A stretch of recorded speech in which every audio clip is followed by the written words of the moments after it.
great to get a minute with you to get to know you a little bit. Tell me a little bit, John, about what type of business you're in. So I run a safety company turned technology company.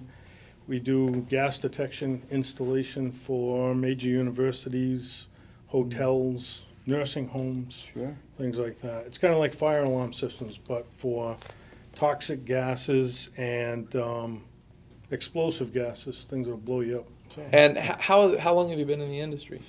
over 30 years. Wow. Yeah. How long have you been going to mayor seminars and being affiliated with them? A little over 4 years, I think. Wow. Yeah. When I met Meir, it was totally by accident. We were in an event that trains CEOs, and they gather 4 times a year, and you have breakfast, lunch, and dinner with, all of the big guys like that, So we kept hearing about this guy, Meir Ezra, and you had a dance card that you had to fill out. And so my wife and I, we said, well, we got like to go see this guy.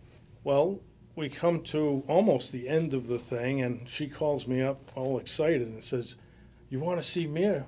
Can we break the appointment we have in a half an hour? I said, yeah, why? I'm standing here with his secretary. And he said, can we meet in a half an hour? So I said, wow, that's crazy. All right, we'll go and meet this guy.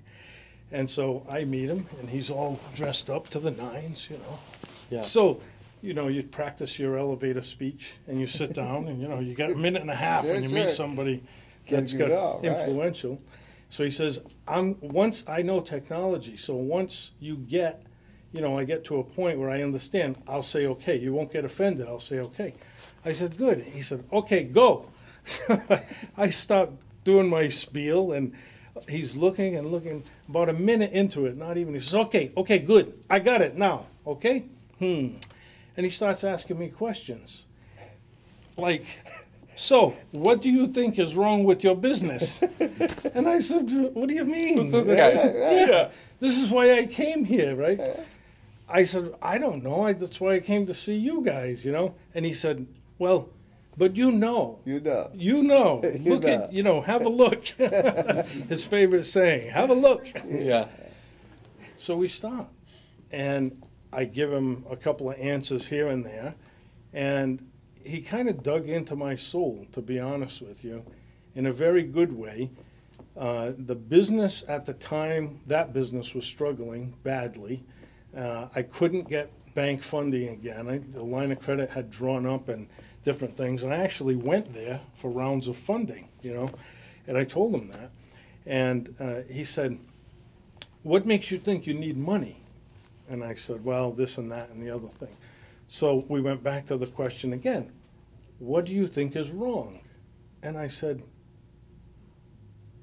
in a minute, I thought to myself, and I looked him in the eye, and I said, I don't know why I'm going to tell you this, because I don't know you from a hole in the wall. But I think it's me. At the time, there was a lot going on at the time, and not to get way deep down into things, but there's a big difference. I'm not a trustful kind of guy. Yeah. Right? I'm from the Northeast. Yeah. Right? I'm Portuguese, and I just don't naturally trust people. I've got a little bit of that nature to me, right? So he says, I need to have a look at your business, right? We want to do this, we want to do that. And I said, let me look under the hood. Look at all your secrets. We got to look at all this. Can you spend time with me? Now, I had literally spent all the money we had saved up to go to this thing. It was at the end of this 10-day event, and we were probably 8 days into it. I was leaving the next day because I, pretty much just ran it up against the wall. Yep. And we said, that's it. So he says, okay, we'll get together. Take out your calendar. Can we meet tomorrow? And I said, I'm flying back home tomorrow. And he said, well, how about the next day? And I said, listen, I don't even know if I can afford you. So he says, I didn't ask you for any money. I said, what do you mean? He said, I don't know that I can even help you. How can I charge you anything if I really don't know that I can help you? Wow. So I said, well, how the heck are we going to do this? He said, you commit to me the time. You stay 24 hours if you need to. I need to look under the hood. And I said, I'll do that. Good, I'll be there. You pick me up at the airport. And I said, but I just told you I can't afford for you to even fly here. I didn't ask you for any money. I'll tell you once I get there. So he comes up, and I pick him up at the airport, and you know Meir by now, right? The first thing he wants is Starbucks coffee. Okay. Oh, I've been there, man. I get it. Coffee, that's it, right? He says, you ready to work? I said, yeah. He opens up his laptop and starts firing questions away. What do you do this? How do you do this? When we get there, you need this file. And that started at like 7 in the morning he landed.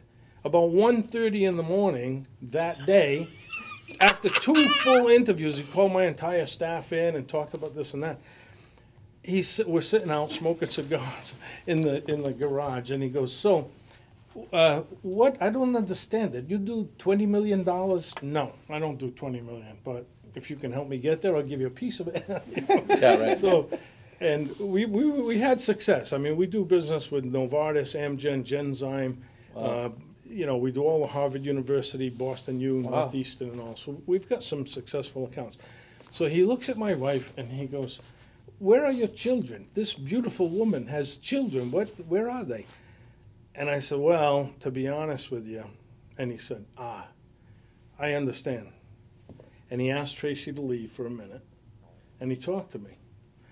And at the time, I have a son who's 35, and he was a heroin addict. Wow. And he said, you know, there are these divisions, and they apply to life and business across the whole thing. Until we work on the thing that is holding down, you're not going to go anywhere in business.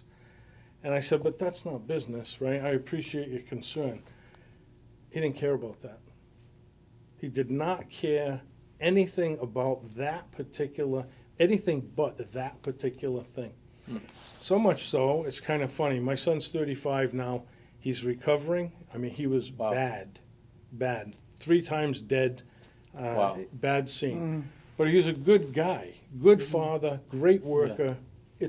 It's a scourge. And the country and, of course, nations all around the world have this problem. Yeah. But he stayed focused on the real why.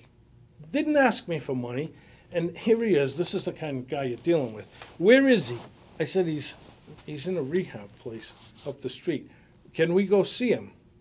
I said, yeah, we'll make some time to go see him. Okay, let's go. I said, it's 1 o'clock in the morning. They're not going to let us go. I saw him. Yeah. Well, I said, can we call him? I said, Meir, I don't think they're going to let this go on. We'll go there. We went, and they let him come out and talk to him. And Meir sat down, and he talked to Johnny. And I talk out openly with this because my son wants other people to be able to overcome this. Wow. It's bad. It's really bad for young kids. But Meir stayed focused on that one particular thing. And he went and he looked Johnny eye to eye. And he said, what do you want to do? And he said, I want this over. So we began to apply the technology to that particular situation. We didn't stay focused on anything but that. And I said to him, what has this got to do with business? How am I ever going to repay you for this kind of thing? That's not what this is about. I took him back to Providence Airport one day, and I said to him, I love what you're doing. I'll go to war with you. If the world comes to an end tomorrow, I'm by your side, period. We had already started to work together in life and business, right? I said, but I got to be honest with you. I mean, you know my business is in a weak position. Are you like coming for a hostile takeover? He goes, John, my friend, no. I want you to succeed so you can help other people. Wow. That's the kind of guy that you're dealing with. And so we took the business the first year that I met him. This was going on in August, September, and October. So we tried to implement some things, and then we got things under control sometime around Thanksgiving, right? And we ended up with the best year we ever had. Unbelievable. And now this was after the 2008 and 9 crash. January is the largest month we ever had. Now, we're 18 years in business at that point, right?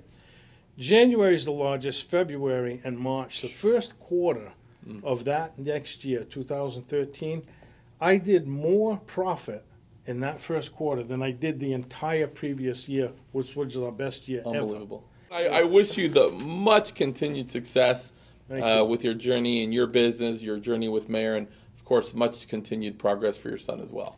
Thank you, Dan. You bet, man. My pleasure. Thank you much.